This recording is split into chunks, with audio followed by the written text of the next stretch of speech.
Hello. I wanted to show a little useful method I found recently, well, yesterday actually, on an interesting way you can use Phaseplant new granular module to turn impacts or one shots into whole loops. The way I came across that primarily was the other day I had a bunch of loops that I created a few months ago and I needed to make a bunch of one shots out of them. And I discovered if I load them into Phaseplant sampler module, attach an envelope onto it, create random offsets, I essentially have a one shot generator out of the loops, which is pretty awesome. But then the question arose, can you do the opposite? Can you turn a bunch of one shots into loops? And I'm going to show a not perfect method of doing it. I think it's very source dependent on if this is actually going to work well or not. But it was pretty cool with when I was experimenting with this, and I think can be used for a lot of very interesting sound design ideas. So this is what I'm going to be starting with.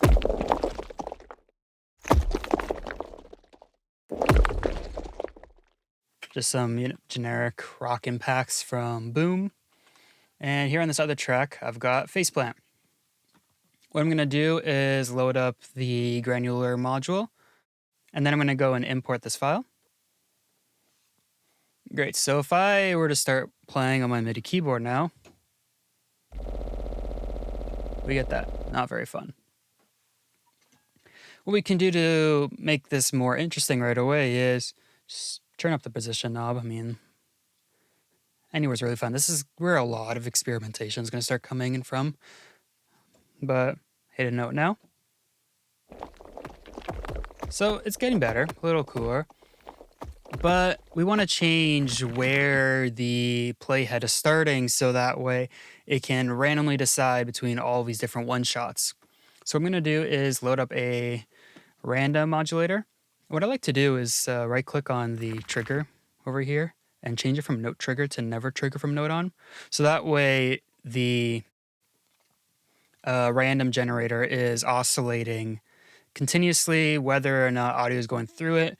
I find it's a little bit more random that way. So sometimes if you play a note on your MIDI keyboard or something, and then play another note, it will jump to a random position. Like say if I were to just turn this off to trigger from note on. If I play, see it kind of jumps a bit. Sometimes I can make things really funky, so generally I like to set that to never trigger from note on.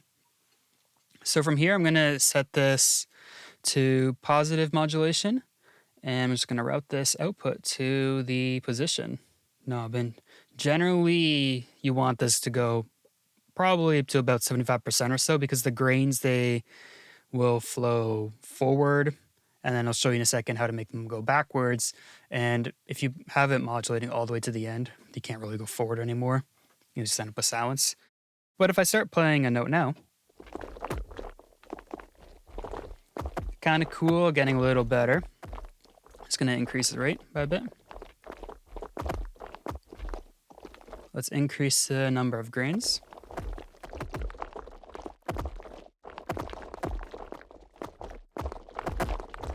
And let's increase the lifespan of a grain. We go to a second or so. What this control here is essentially doing is, think of it like an attack, sustain, and release or decay, per se, of each of the grains. Like how long it's going to take for the grain to fade in, how long it's going to take for the grain to fade out, and how long it's going to be alive for. From here, I'm going to press this button, which is going to allow the grains to flow backwards and forwards from the playhead position. Sorry, start behind or in front of the playhead position. So now this is getting a little better. Let's add some timing variation to each of the grains.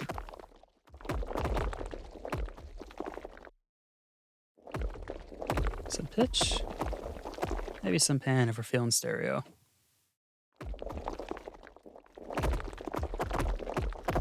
So that's cool. Let's take the same random modulator and just randomly modulate the position by a little bit. Maybe the grain length. Pan as well, sure.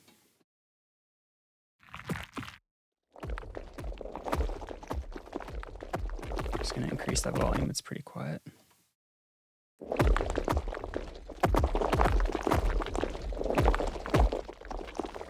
So that's cool, but not quite good enough. So what I'm gonna do from here is I'm gonna hold, you can either do this by holding Option on the granular processor. I can duplicate it. It works with anything in kilohertz, by the way. If I do this at random, you can duplicate it, same parameters, but not what it's modulating. Pretty handy instead of having to manually go and click it every time. But what I'm gonna do from here is change where the playhead starting position is. And I'm just gonna double click on this so it's not being modulated by the same random modulator. And I'm gonna change that. And now modulate this, so now it's gonna go forwards and backwards by a little bit. Let's change that too, and I'm basically doing the same thing as what I did to the first granular processor onto the second, but with some different settings to get a bit more modulation going on and increase the number of grains that we're hearing. Because you can still hear like where the one shot is happening. It's not quite sounding like a continuous loop yet. Let's increase the number of grains here. Let's maybe modulate the number of grains.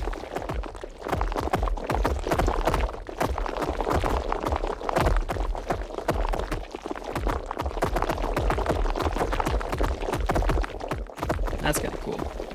So now to make things more interesting, I've been playing just a single note on my keyboard, but if I were to start playing two notes,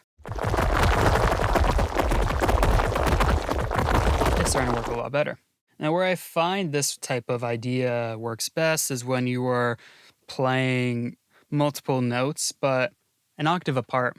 So that way you're still getting the low, beefy, low, subby, deep stuff, but also you can get all the higher details when you play higher up. That's really cool, but combine it with the octave below.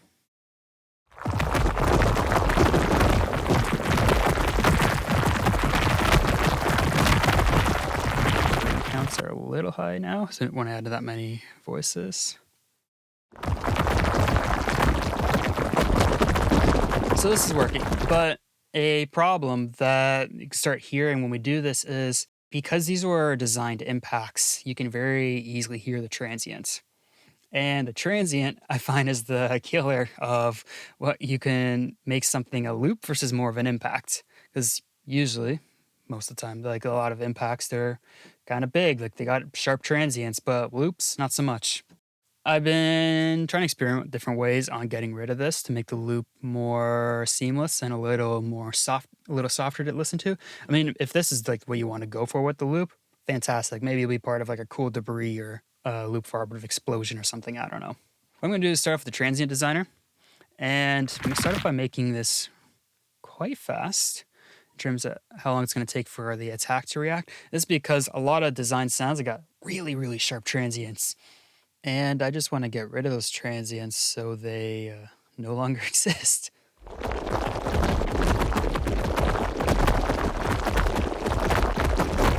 bit better. I'm just going to add another transient shaper and give it a different speed setting.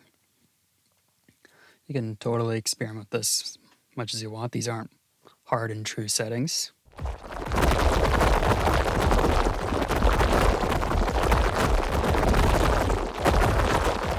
So that's cool.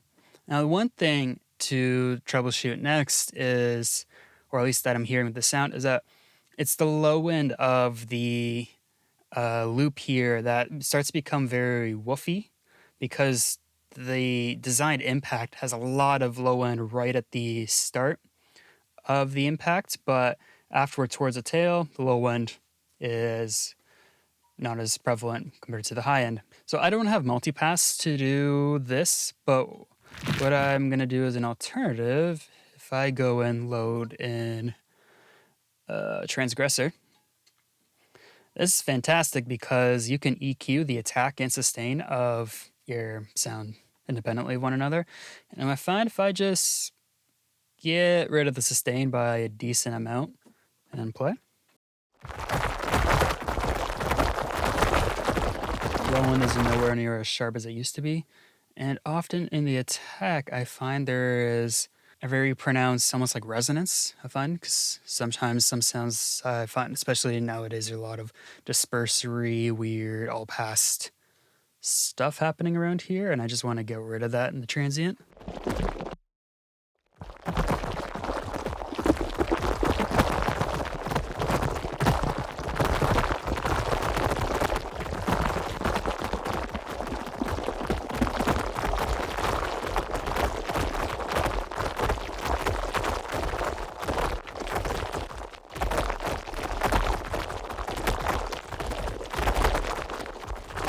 What's also nice to do here is to turn down the high end for just the attack. Transgressor is a very, very aggressive transient designer, so it's great for just getting rid of like the fastest of the fast transients. It's awesome.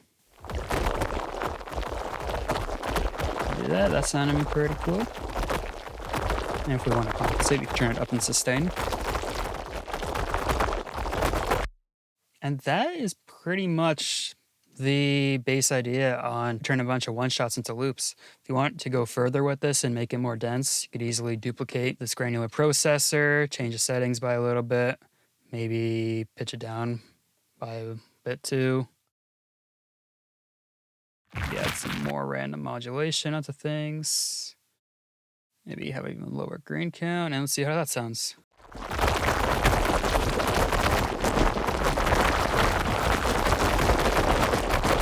And then from here, you could do some sweetening up, maybe some saturation to make the whole thing a little bit more exciting.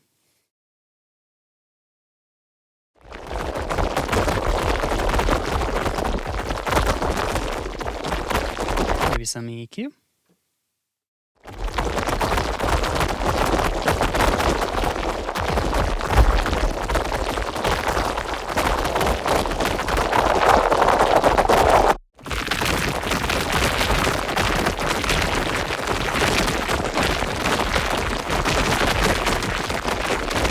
But yeah, that's the premise on how to make a loop. And then from here, if you want to print it, what I would do is say, draw on some MIDI and add a note, stretch it across, maybe, oops. Let's add in note of octave above, maybe an octave below, and let's add another few notes here, just for funsies. What we can do here is stretch out this MIDI region by 10. Maybe if I want this loop to be 20 seconds.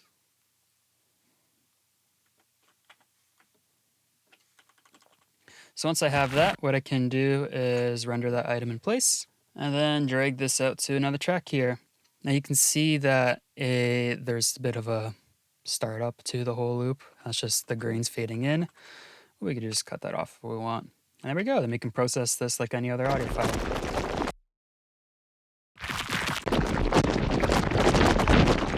So this is what we had before.